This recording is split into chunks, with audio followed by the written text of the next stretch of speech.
Bueno, buenas tardes. Hoy contamos con Luis García. Luis García nos va a hablar pues, de un importante estudio que ha hecho y una serie de descubrimientos porque realmente había una laguna importante en relación a los famosos fechadores de los García y los que hemos tenido algún acceso a los estudios previos. Luis Pérez, no Luis García. Perdón, Luis Pérez. He dicho Luis García. Es que como tengo enfrente los fechadores de los García me he equivocado. Luis Pérez ha hecho una serie de descubrimientos y bueno, nos los va a poner al alcance de todos mediante 2 libros que se van a publicar, pero lo de menos quizás sean los libros, es el conocimiento y el campo que deja abierto para futuras investigaciones. Así que cuando quieras, Luis. Gracias, Julián. Voy a compartir pantalla.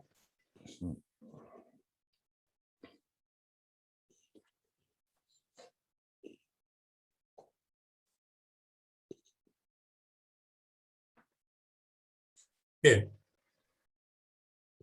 Ahí tenéis la portada de 2 libros que en realidad iban a ser uno. Iba a ser un catálogo de los fechadores entre 1857 a 1878, pero cuando empiezo a preparar la introducción, voy buscando información para intentar documentar el origen y la evolución de los fechadores y tropiezo con algunos documentos, desde mi punto de vista muy novedosos, y que tienen entidad suficiente como para formar un nuevo libro, y es el de Cosme García y sus máquinas de sellar. Ahora intentaré desarrollar un poco el por qué los 2 libros, en base a que estos 2 libros. Las fuentes que yo he utilizado en mi investigación, lógicamente los anales de correo. Aquí Afinet hizo un trabajo inmenso que hay que reconocer una y otra vez, porque contar con esa documentación al alcance de un clic supone una fuente inagotable, y es justo que quede constancia de que ha sido mi primera base, mi primera fuente de información. Lógicamente el Ágora de Filatelia, porque es una sabiduría colectiva de la que todos nos estamos beneficiando desde que inició su andadura. Junto a estas 2 fuentes he utilizado la Oficina Española de Patentes y Marcas y el Archivo Histórico Nacional. Y ahora intentaré explicar qué es lo que he obtenido de esas 2 fuentes. Y luego, para temas concretos, pero que también me han servido para enfocar el trabajo, pues yo quiero reconocer a Jesús Sitjar, su trabajo sobre marcas postales de Madrid. Yo creo que marcan un camino fantástico. Y luego Julio Peña, porque hizo un resumen de todo el periodo anterior y posterior también, en el baile de los matasellos, que sin duda es un documento fundamental a la hora de estudiar estos documentos. Comenzamos con el Baeza, que es un fechador bastante estudiado, a caballo entre la prefilatelia y la aparición del sello. Tenemos el primer fechador de 1854, del que ya publiqué un trabajo hace un tiempo. Después tenemos el fechador de Trébol en 1878, y entre medio nos queda un periodo de prácticamente 21 años en el que se producen, entre otros, estos fechadores que os pongo en pantalla y que genéricamente se les asignó la etiqueta de tipo 2 y ahí quedó. Yo no he encontrado trabajos de profundidad sobre por qué todos estos son tipo 2 y no tipos diferenciados como lo son el Baeza, el 54 o el 3. Vamos a empezar con la historia de estos fechadores.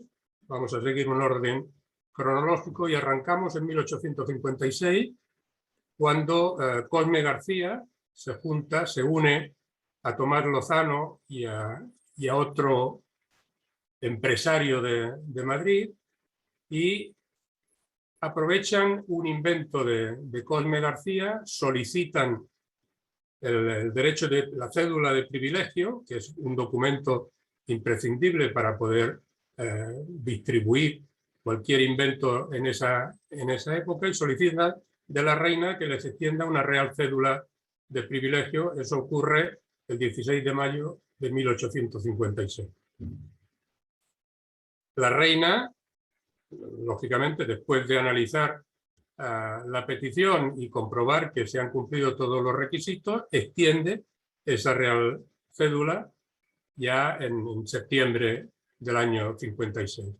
En ese intervalo, estos tres personajes han entrado en contacto con Correos y han llegado a un acuerdo. Se han hecho diversos ensayos y efectivamente la máquina de sellar que ha inventado Cosme García convence a Correos y le adjudican la máquina.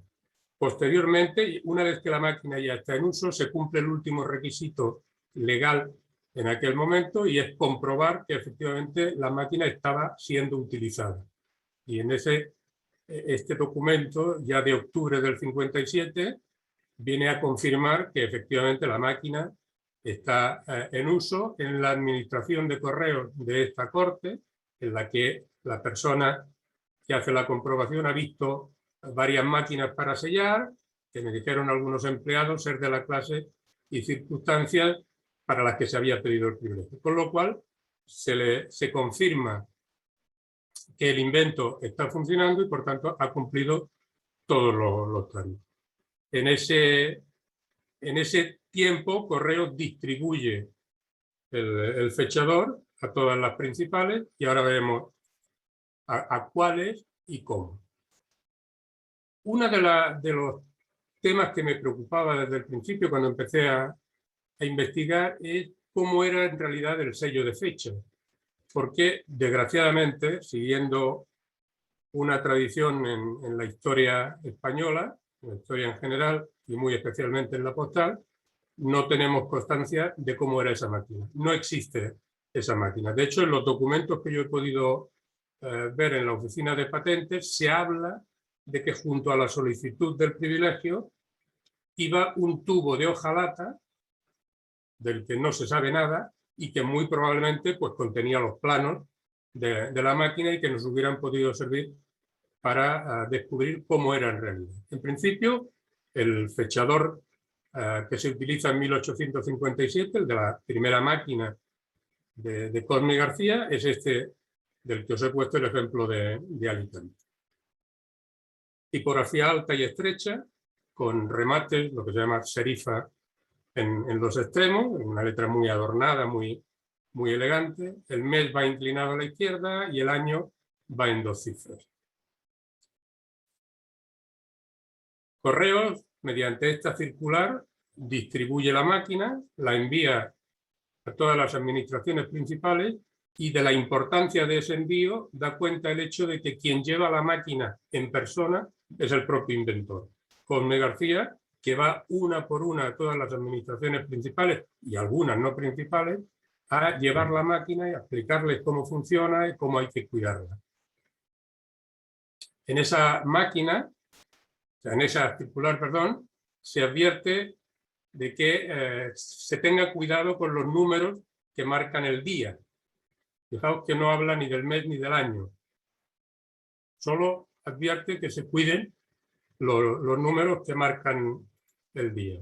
Y en otro lugar se dice que se acompañan 8 centros para los meses del año actual y una caja de números de imprenta para la fecha del día. Si os fijáis, 8 centros para los meses quiere decir que había uno, que es el que se distribuye el 1 de abril, y a partir de aquí, para cada mes del año, había un centro.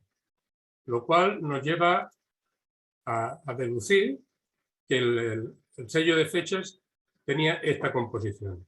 Una corona en la que constaba la localidad y la demarcación, y un centro en el que el mes y el año ya estaban grabados.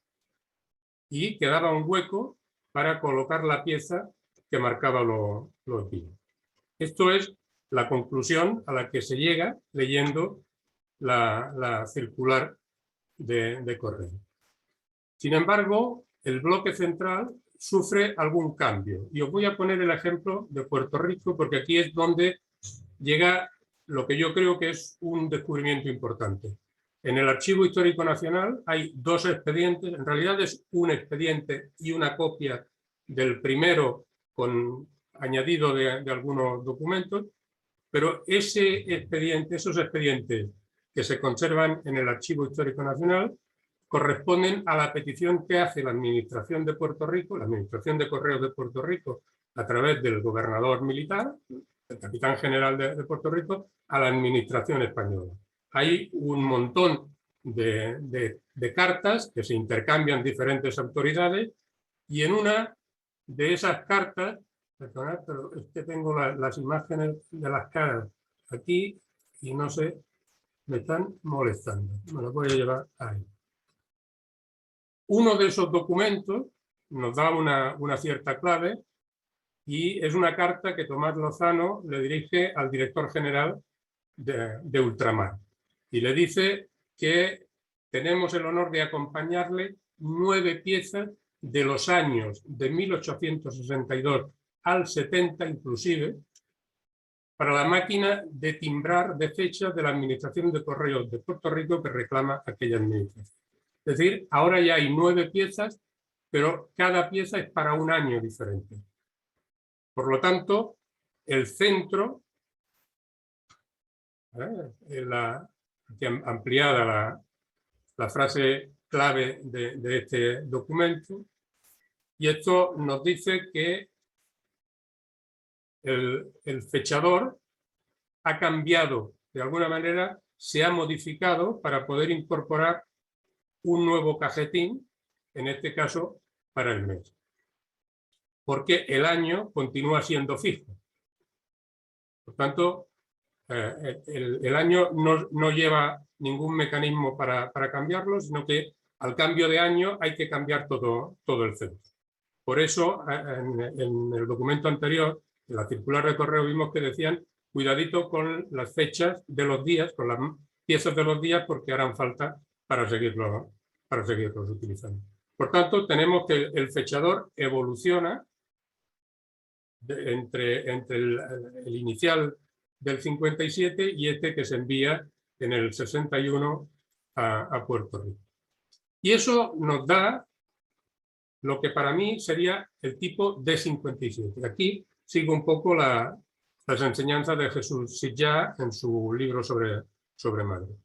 Y aíslo el D57, después trataré los demás. El D57 sería el correspondiente a esa primera máquina, como os he dicho, con la tipografía alta y estrecha y elegante, sí,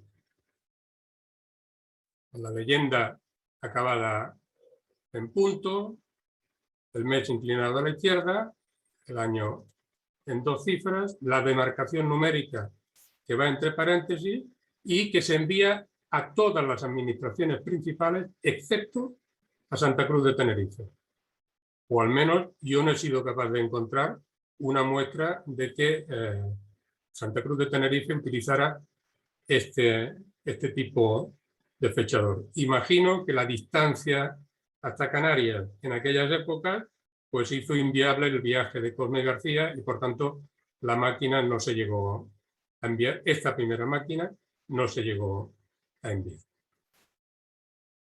Esta primera máquina tiene algunas variedades que nos permiten, bueno, darle más juego a este tipo de 57. Hemos dicho que después de la leyenda, en este caso de la administración principal o la provincia, que tengo mis dudas, llevaba un punto.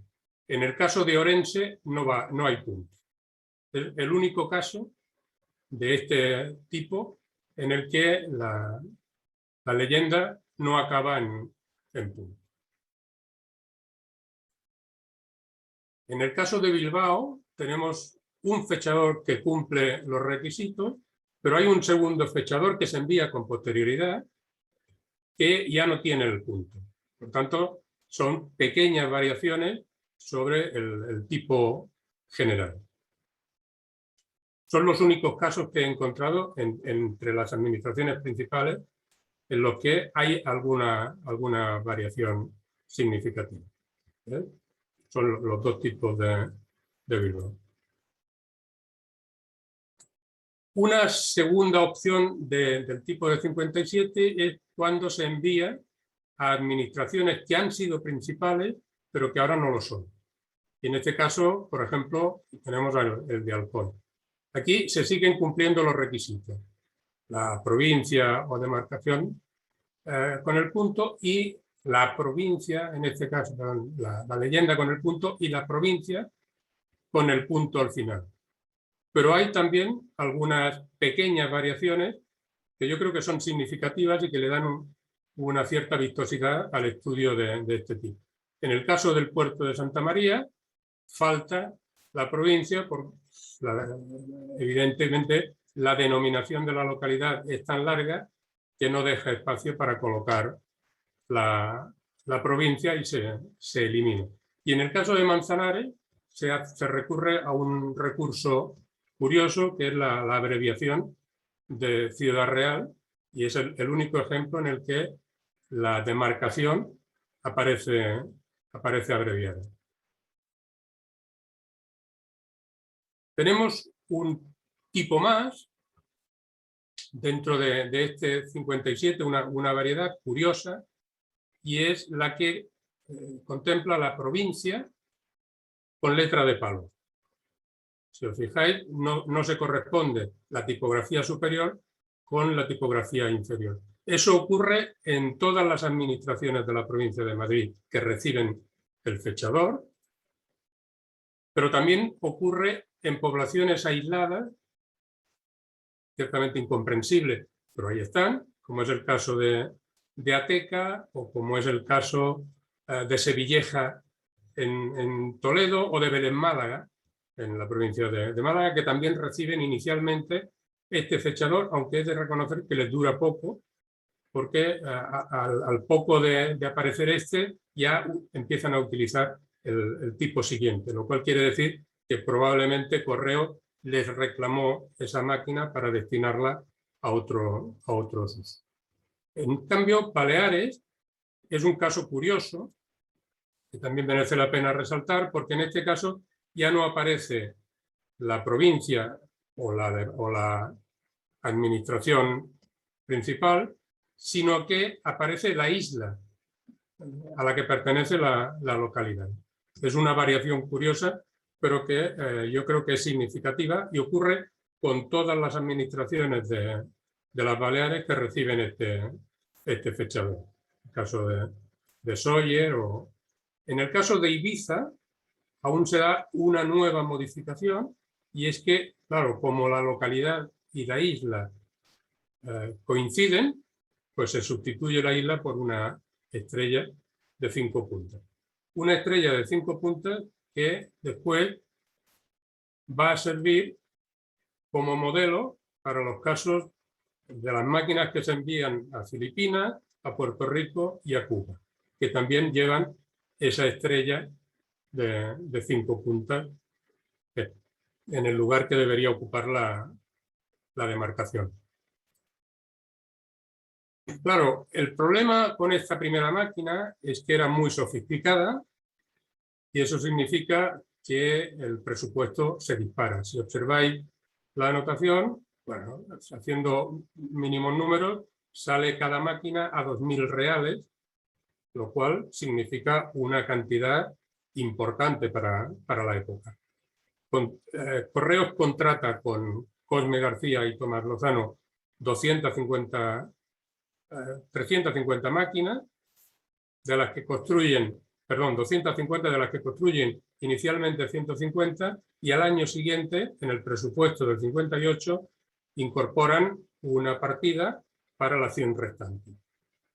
El entretenimiento, que es el mantenimiento de las máquinas, también es considerable, puesto que como había que cambiar todo el centro cada mes, pues indudablemente eso requería un desembolso importante. Mientras fue destinada a las principales, en estas 250 máquinas, aún fue soportable. El problema es cuando Correos se plantea enviar la máquina a todas las administraciones subalternas.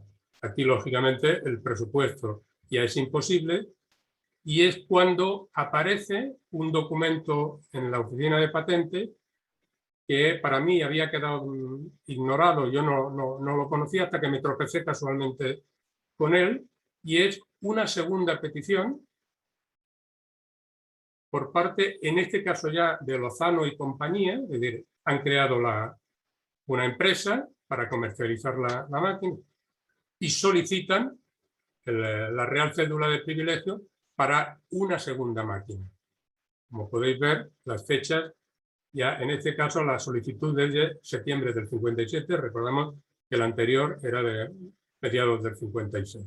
Por tanto, hay una segunda máquina que lógicamente, una vez comprobado que cumple los requisitos y que se ha pagado el canon que corresponde, pues la reina concede la Real Cédula de Privilegio sin ningún tipo de problema para la máquina que ha inventado para timbrar con toda clase de tinta, la razón social de Lozano y compañía. Esta segunda máquina, sorprendentemente, por otro documento que aparece rebuscando en el BOE, no se consolidó, es decir, no se ejecutó el privilegio, y aquí aparece desclasificada por no ejecutarse el privilegio. Yo imagino que sencillamente porque ya estaba todo el pescado vendido, ya se había hecho la venta y el acuerdo con Correos y por tanto ya no necesitaban cumplir este último trámite. La carta de la que os he hablado al principio es uno de esos documentos que están en el expediente de Puerto Rico, que lo llamo así, que es de 31 de enero de 1861. En esta carta, Tomás Lozano le dice al director general de Ultramar que más tarde, una vez que ya habían desarrollado la primera máquina, la habían distribuido, el gobierno quiso ampliar tan útil mejora a todas las demás subalternas de Correos, pero tropezó con la dificultad de que estas eran numerosas y había que hacer un desembolso considerable. Entonces presentamos y se adoptó una nueva máquina de nuestra invención. Y remarco lo de una nueva máquina porque eso nos permite de entrada romper la idea de que el tipo 2 era realmente una máquina que duró hasta el 78. No es cierto, por tanto, el tipo de 57 se usó, se distribuyó en el 57, se repartieron algunas máquinas en el 58 y ahí acabó su periplo, aunque siguió usándose en muchas administraciones, ahí acabó esa máquina y aparece la nueva máquina, que en este caso, como digo en el titular, los números imponen su lógica.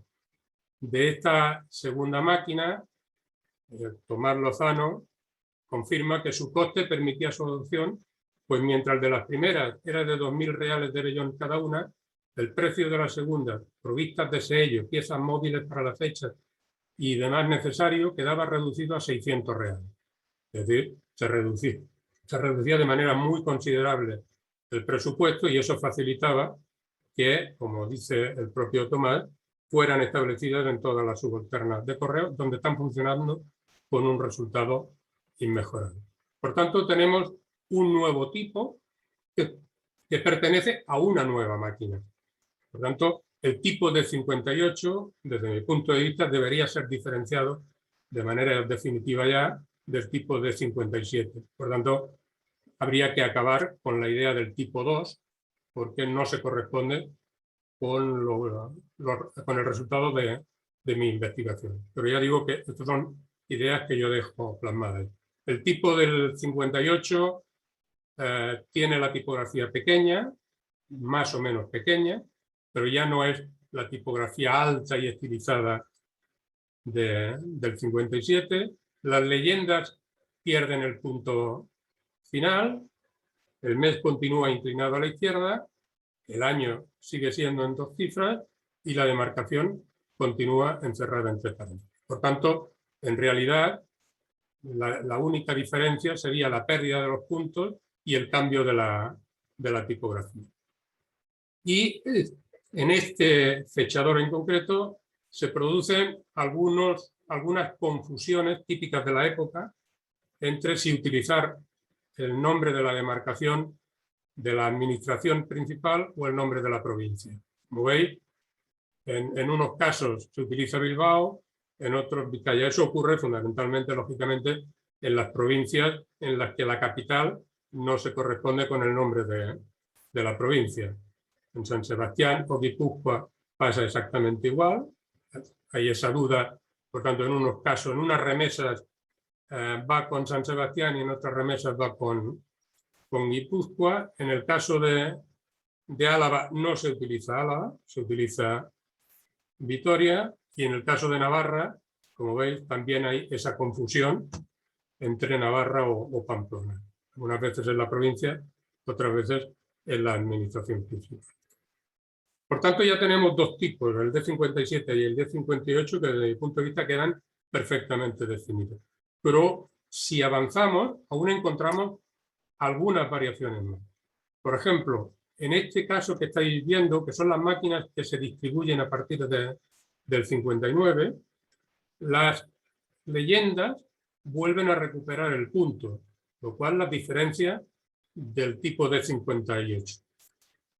La tipografía continúa siendo pequeña, la administración principal acaba en punto, como veis, la leyenda también acaba en punto, aunque no siempre. Ahora veremos algunos casos, algunas variedades de este tipo. Por ejemplo, en el caso de Bermeo, la leyenda no lleva el punto, tampoco lo lleva la Zagoitia, o Torrella de Montgrí, que tampoco llevan el punto. Por tanto, son variedades, pero ya digo, dentro de las máquinas que se distribuyen en 1959. Si examinamos una buena cantidad, empezamos a descubrir que a partir de 1861 aparece un nuevo fechador. En este caso se parece más al del 57 porque la tipografía es alta, pero también es ancha, lo que la diferencia claramente del 57. Ya digo que estos fechadores empiezan a aparecer a partir del 61 y la tipografía es grande y ancha. Las leyendas están acabadas en punto. El tipo que yo he llamado 71, en medio hay otras variedades, pero probablemente no sean tan significativas. El tipo 71 se caracteriza fundamentalmente porque la tipografía, como veis, ha cambiado. La tipografía es de palo. Se usan generalmente a partir del 71, aunque hay precedentes anteriores que probablemente sean encargos a empresas locales cuando en algún caso tuvieron que sustituir el fechador porque se les averió o por alguna razón desconocida. Las leyendas van sin puntos, la verdad que he ido demasiado rápido, y las leyendas van sin puntos. Son las características principales de este tipo 71. Pero también, como os decía, hay una serie de fechadores que son singulares porque no se repiten en ninguna demarcación, pero que tienen algún rasgo curioso. Este de Almería, que se parece bastante al D57, pero como podéis observar es muy tosco. Sin embargo, coincide en el tiempo de uso, coincide con los primeros fechadores. Con una curiosidad también añadida, y es que, como podéis observar, el centro del fechador, por alguna razón, durante un tiempo, pues se utilizó algo hecho de aquella manera para cubrir el hueco, y luego, más tarde, se recupera el fechador ordinario, el fechador de la máquina. Es un detalle curioso, es un fechador, una variedad curiosa esta de Almería. En el caso de Figueras hay un fechador muy llamativo, que ya digo que no se corresponde con ningún otro. En Vinaroz aparece un otro, en Puebla del Caramiñal también hay uno curioso, con un punto después de Coruña. En Vic uno muy bonito, con mucho adorno. Es decir, son fechadores que desde mi punto de vista no pueden asignarse a las máquinas que hemos visto y que por tanto muy probablemente, como decía, son encargos que se hacen a otras empresas locales para cubrir una deficiencia del servicio durante un tiempo. Y luego hay otros fechadores que están bajo sospecha, digo bajo sospecha, en mi opinión sincera, son claramente falsos, pero no quiero arriesgarme a dar por sentado algo que habría que estudiar más a fondo. En el caso de Puebla del Caramiñal hay un fechador que aparece en muchos casos, que se diferencia porque tiene un punto inicial, que es el que desde mi punto de vista no se corresponde con el auténtico. En el caso de Alhama, en Granada, hay otro fechador que también se distribuye desde mi punto de vista, ya digo, bajo sospecha, porque Alhama ocupa mucha más superficie del arco de la que ocupa en el original. En el caso de Linares, hay un fechador que se ha vendido en alguna casa de subasta muy reputada, de fama y prestigio, pero que es claramente falso porque, si os fijáis, dice 57, en un modelo que no se usó antes del 58. Por tanto, es un fechador que además no se corresponde con el auténtico de Linares. Pero ya la simple llamada al año ya demuestra que efectivamente no es un fechador fiable.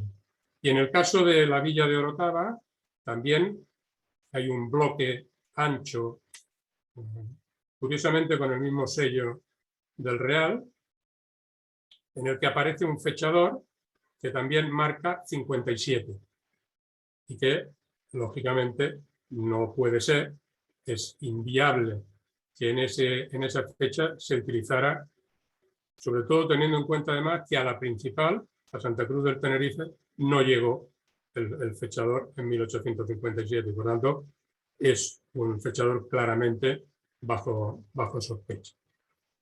Además, en este caso, después de haber estudiado un buen número de ejemplares, las diferencias son más que evidentes. En el fechador original, si miráis la distancia entre la D y la O, no se corresponde para nada con la distancia del fechador bajo sospecha. La lupa, en este caso, es bastante clarificadora. En 1874 aparece un pliego de condiciones. Correos plantea una nueva subasta para renovar todo el equipo de fechadores, de máquinas fechadoras que utilizaba hasta entonces, con lo cual podemos dar por cerrada la etapa de Cosme García y Tomás Lozano con sus fechadores. Ese pliego es del 11 de marzo de 1874 y una vez realizada la subasta, se la adjudica un tal Benito García Porres. Por tanto, a partir de 1874, los fechadores que utiliza Correos son obra de Benito García Porres. La cuestión es, ¿quién es este tal Benito García Porres? Y, curiosamente y sorprendentemente, es el hijo de Cosme García. De ahí que yo haya titulado mi charla de hoy Los fechadores de los García, porque hasta la llegada del trébol son padre e hijo los autores de los fechadores que se emplean por el correo español. Hay dos tipos clave en este periodo 74-78. El tipo del 74, que es un fechador con diámetro bastante mayor que el de los fechadores anteriores, en este caso tiene unos 27 milímetros, se parece en algo a los fechadores que hemos visto del tipo de 71, porque la letra es de palo, pero en este caso, como podéis observar, el centro lleva la tipografía recta y no inclinada, como era en los casos anteriores. En el 76 aparece otro fechador significativo que, como cosa más curiosa, es que solo tiene un círculo, que ha perdido el segundo círculo y ya no lo utiliza. Y tiene un diámetro algo inferior al tipo anterior, de entre 25 y 26 milímetros. Hasta aquí todo el material que yo he ido estudiando, muy sintetizado porque quería hacerlo lo más ágil posible.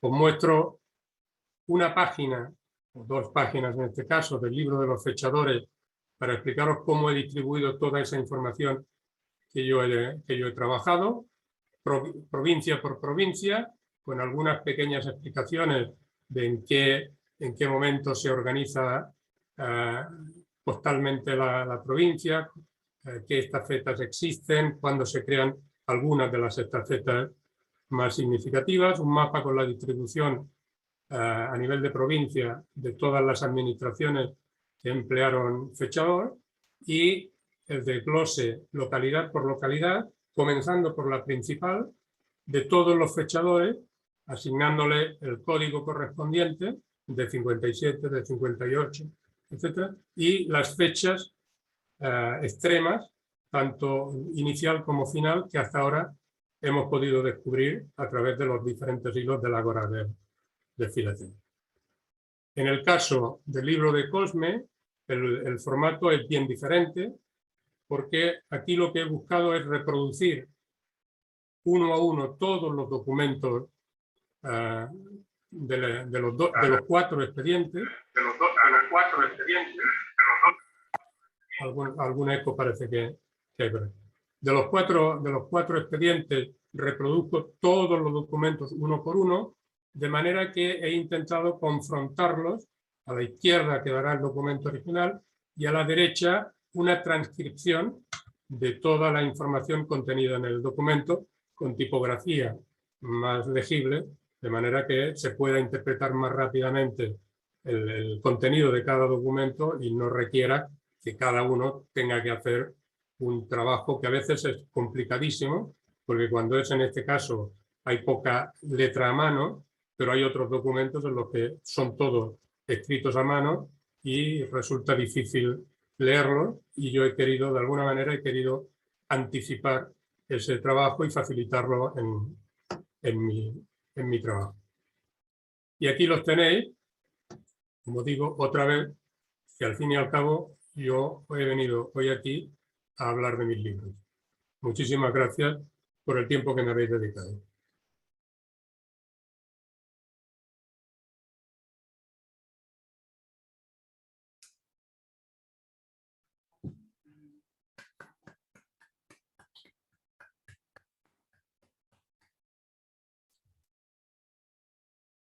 Bien.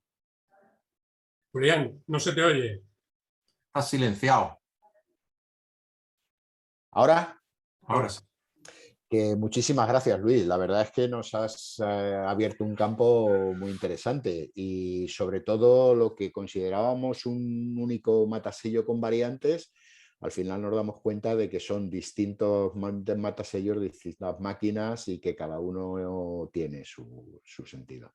Y bueno, pues ir a ver si alguien quiere intervenir y adelante. Pues tú has enseñado uno de Figueras.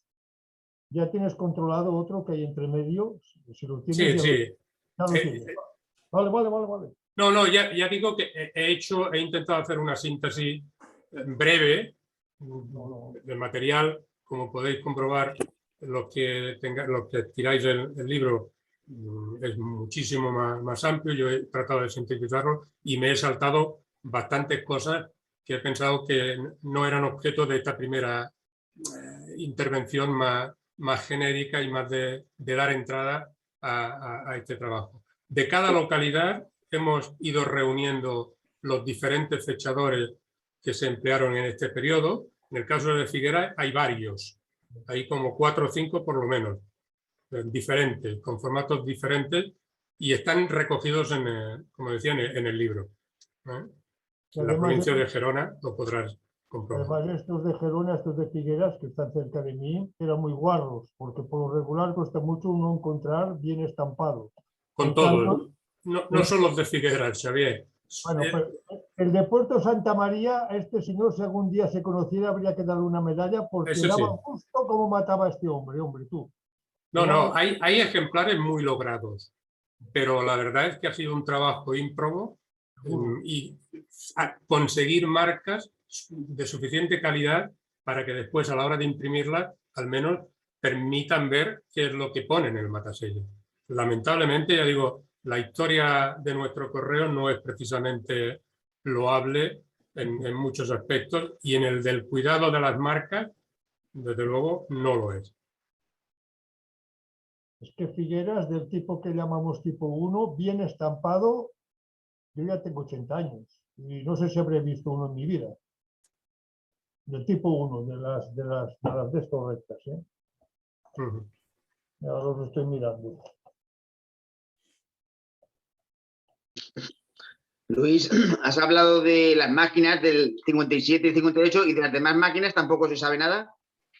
No, las del 74 y 76 normalmente son otra máquina, pero continuamos teniendo un serio problema de archivo.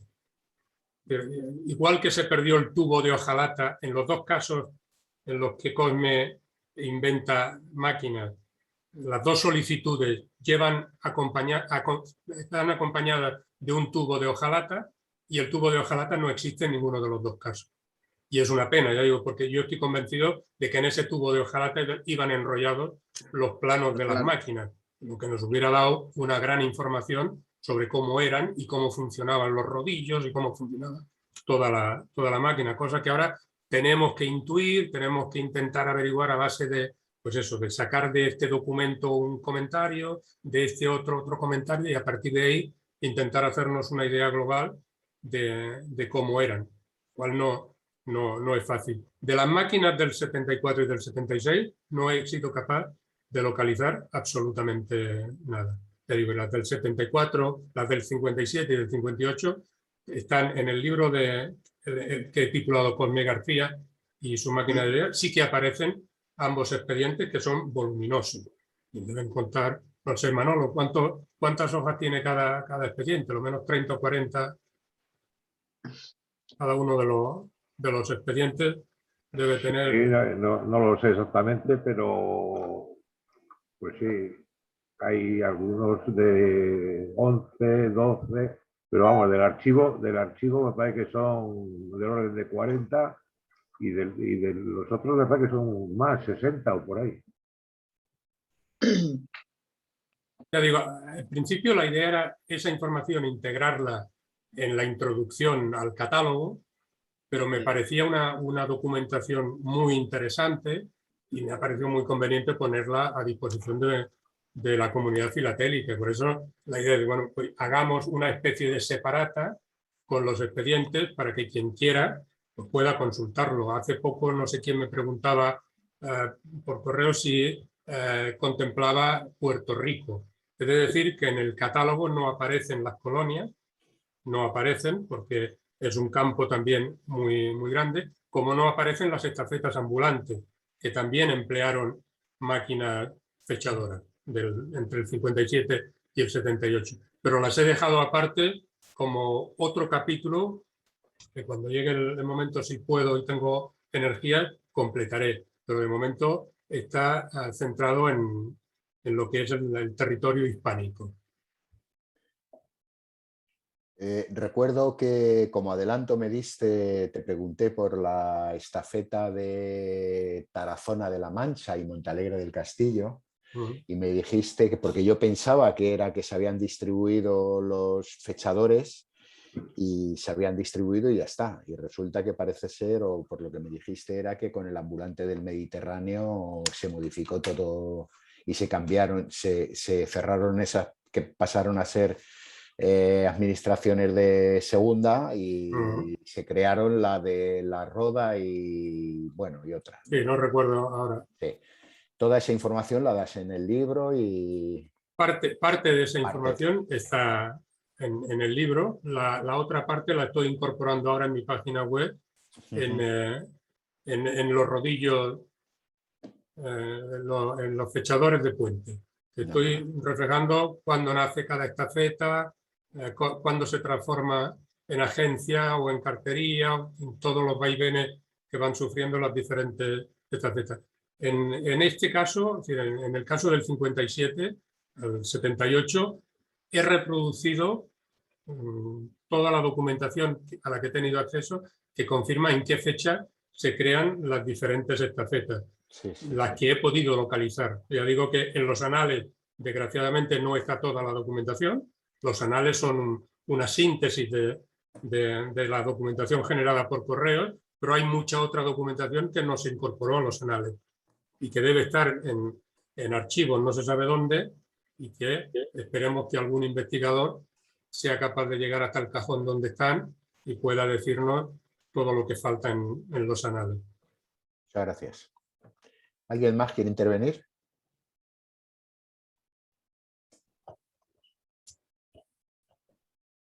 Bueno, Luis, ¿y en el Museo Postal no hay nada de nada? En el Museo Postal hay mucho trabajo y, por tanto, dificultades para según qué cosas. Os voy a contar una anécdota. Algunos sabéis que yo llevo años peleando para que se digitalice el BOC, el Boletín Oficial de Correo. Bueno, pues resulta que está digitalizado, en gran parte, y lo he podido conseguir. Con algunas lagunas, hasta el año 73, Correo lo tiene digitalizado.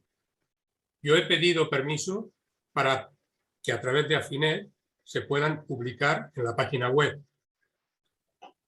La respuesta de Correos, del archivo en este caso, que es quien lo tiene, la respuesta del archivo es no se puede. ¿Por qué?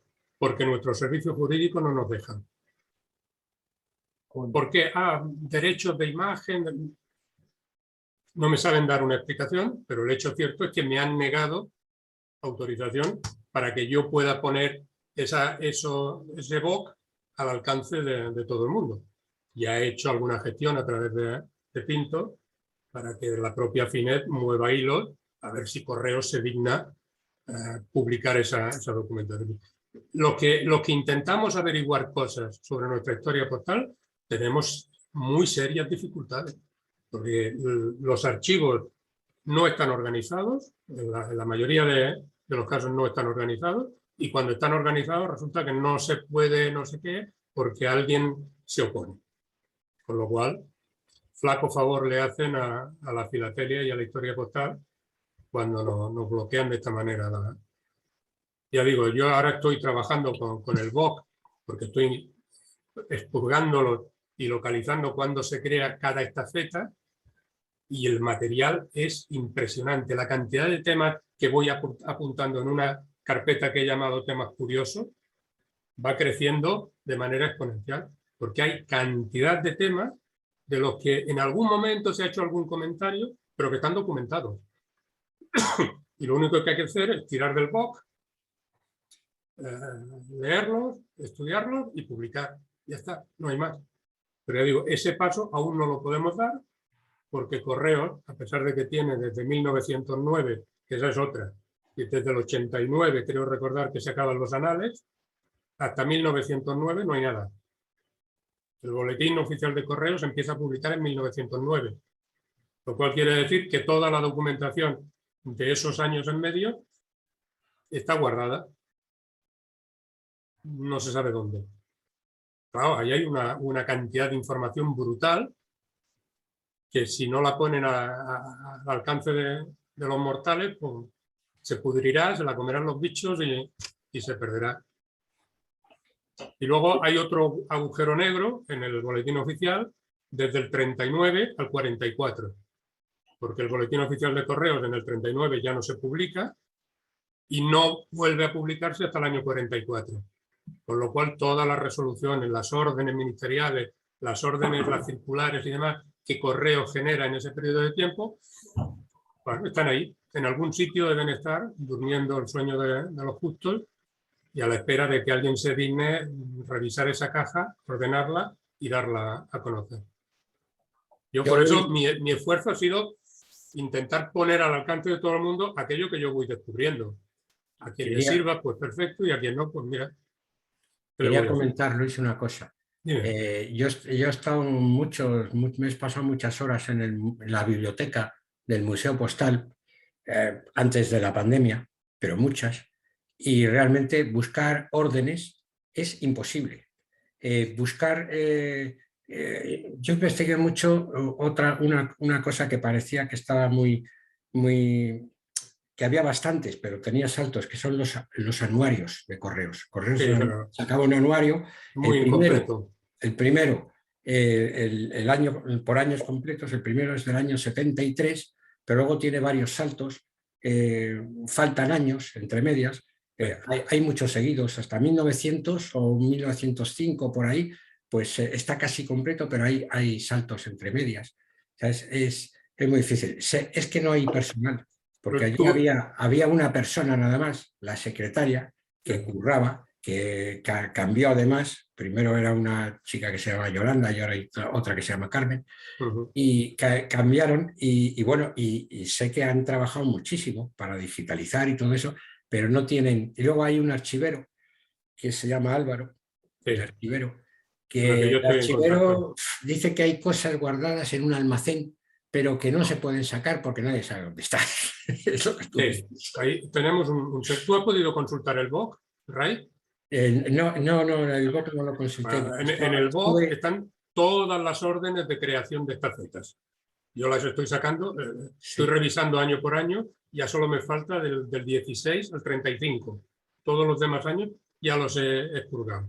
Y están todas las estafetas, todas las órdenes de creación de estafetas. Con lo cual, quien quiera estudiar la historia postal de una provincia o de una localidad, tiene un material ahí impresionante, porque además están las órdenes de creación de los carteros peatones, de las conducciones, está todo. Solo tienes que limpiar lo que te interesa, ordenarlo y publicarlo.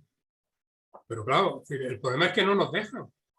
Y yo he tenido la suerte de, a través de la chica esta que tú mencionabas del archivo y posteriormente de Álvaro, que sobre todo la chica esta, que ahora no recuerdo el nombre que me dio, pero fue ella la que me dijo, no, pero si es que, bueno, nosotros tenemos el BOC. ¿Cómo? ¿Qué me dice? Sí, bueno, lo tenemos, pero aquí como clandestinamente. Y no me lo podéis pasar. Bueno, te lo podría pasar, mándamelo por WebTransfer. No, por WebTransfer no. Al final tuve que mandarles un lápiz óptico. Ellos grabaron el lápiz óptico, me lo devolvieron incompleto, lo tuve que volver a mandar, y gracias a eso ahora ya tengo toda la documentación, ya digo, de lo que ellos han digitalizado, que es hasta 1973. Claro, es que se quedaron sin recursos, porque tenían una empresa que les ayudaba y tal, y aquello se cortó de pronto. Pues deben estar otra vez sin recursos, porque ya hace más de un mes que les envié mi último correo haciéndoles una serie de preguntas y aún no me han respondido. O sea, que deben estar. Además, yo no sé si se han trasladado ya a Toledo, porque se iban a trasladar de la sede que tienen, todos los traslados, pues causan una serie de problemas muy importantes. No.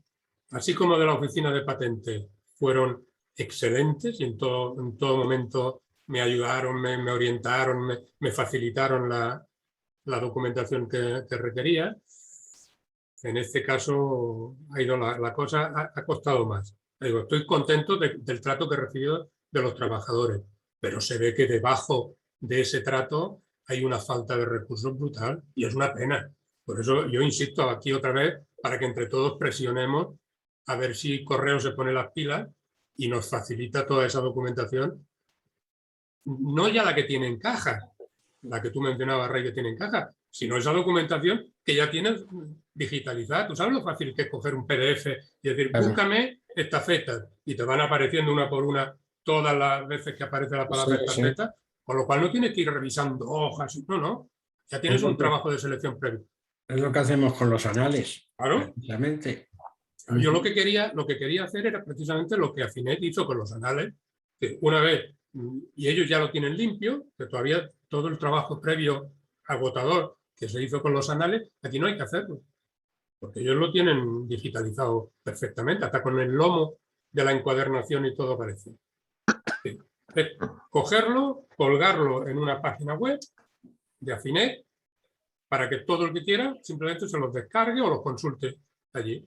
Algo tan simple como eso no se puede hacer. En fin, ese es Yo el tengo nuestro drama. 3 archivos que compré en la subasta hace muchos años. La colección legislativa de correos por Eduardo Capelástegui, Sí, de la Internacional. Esto sí, es, eso lo tengo. Hay un libro en internet, yo tengo, está digitalizado. ya está, yo tengo 3, pero son 3 tochos, ¿eh? Sí, sí. Entonces, esa obra está digitalizada en internet. Se puede encontrar en Pero internet. aquí, buscar aquí te sale la barba, porque claro, a ver, busca.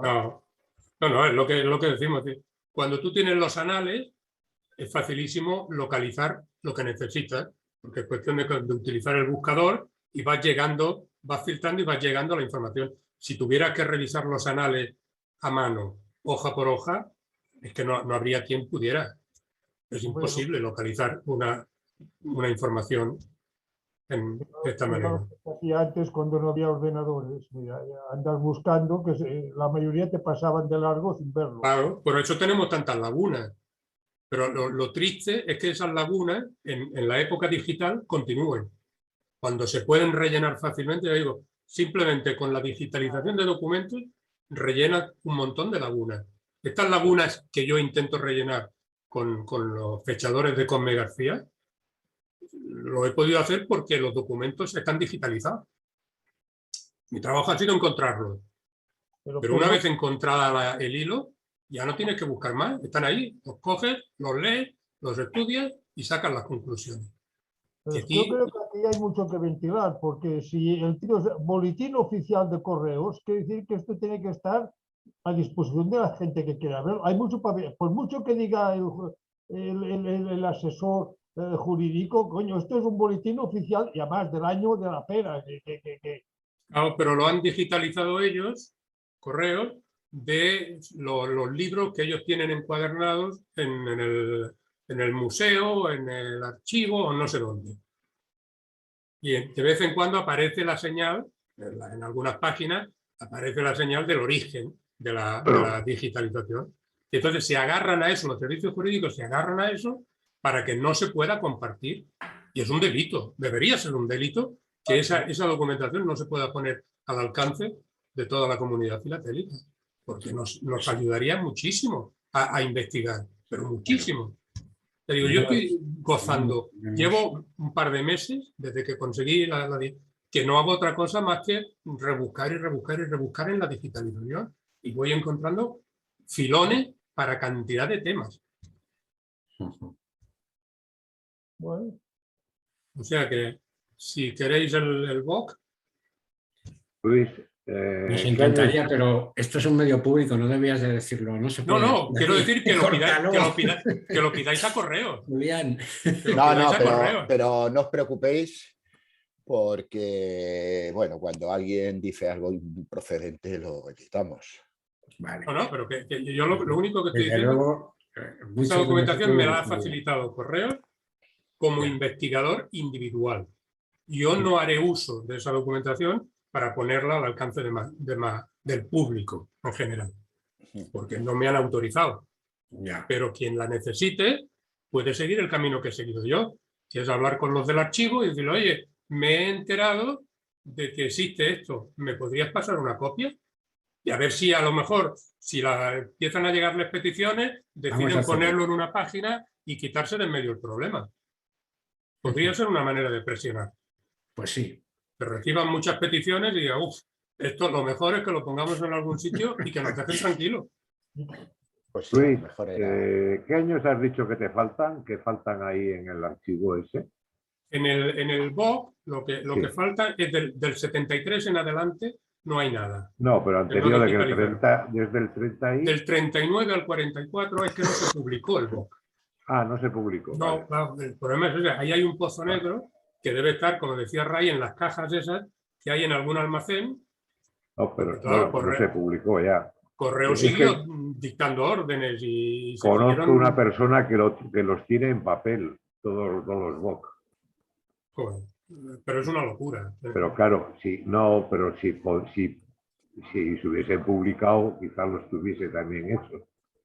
Claro. Esos años. Ya le voy a preguntar de todas formas. No, ya te digo yo que no, No, porque se lo he publicaron. comprobado. Es decir, el último número del 39 coincide con el primero del 44. De todas maneras, si los tuvieran, eso sigue teniendo derechos de autor después de 60 años, de 70 años. Pero si eso es una cosa pública. Estamos hablando es del un boletín oficial. oficial.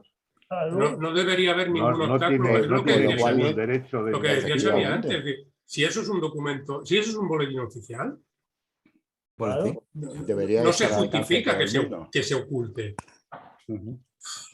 Es que el propio correo debería ser el que dijera a la comunidad. Puede tener algún aquí lo derecho tenéis. es la digitalización de ello. Sí. Sí, pero el boletín en sí... Pero ¿y para qué lo han digitalizado si no lo van a poner al alcance del resto del mundo? Es que no lo entiendo. Me cuesta entenderlo. Algún Lo iban a detalle, hacer, algún lo iban a detalle hacer. Lo que pasa es que se han quedado, ya te digo, sin recursos y no han podido continuar el proyecto de digitalización y se ha quedado estancado. Eso es lo que ha pasado. Claro, que nos dejen a nosotros. Ya, pero lo que tienen que lo dejen, que lo pongan a disposición del público. Y si ahora hay un traslado a Toledo, pues la mitad de las cajas se perderán. Esa puede ser otra. Si no están perdidas ya. Las mandarán al almacén ese oscuro, donde nadie sabe dónde están. Luego al final se pierden, porque ahí... No, por eso yo creo... Llega alguien que dice, toda esta mierda que hay aquí, ¿qué es? A tirarlo, que necesitamos espacio. Por eso es tan importante el Ágora. Porque gracias al Ágora estamos fijando un montón de cosas que de otra manera es que ni sabríamos que existen. Y el trabajo que se hace conjuntamente en el Ágora ha permitido un montón de publicaciones, ha permitido un montón de trabajos y está permitiendo a mucha gente perfeccionar sus colecciones. El camino es ese. El camino es poner en común lo que cada uno va consiguiendo. Claro, si Correo no lo pone, que quien más debería preocuparse por ponerlo, pues para cogerlos del pescuezo y apretar. Eduardo, ¿ibas a intervenir? ¿Decías? No, que estoy total... No. Simplemente, a lo mejor que ha sentido, porque estoy totalmente de acuerdo con lo que dice Luis. O sea, que es que esto no hay que darle mucha vuelta.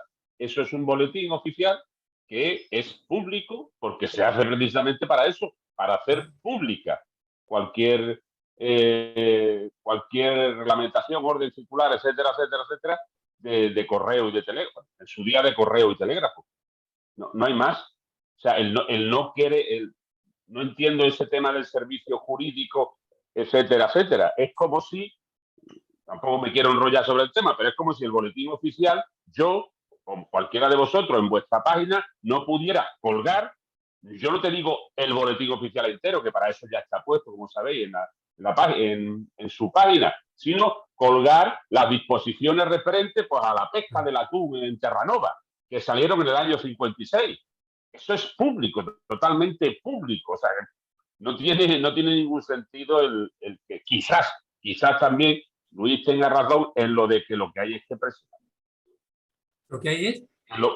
Que lo que se debe hacer. Llamar a todos a Carmen y pedírselo. Sí, no, pedirlo por escrito, pedirlo mediante ¿cómo se dice?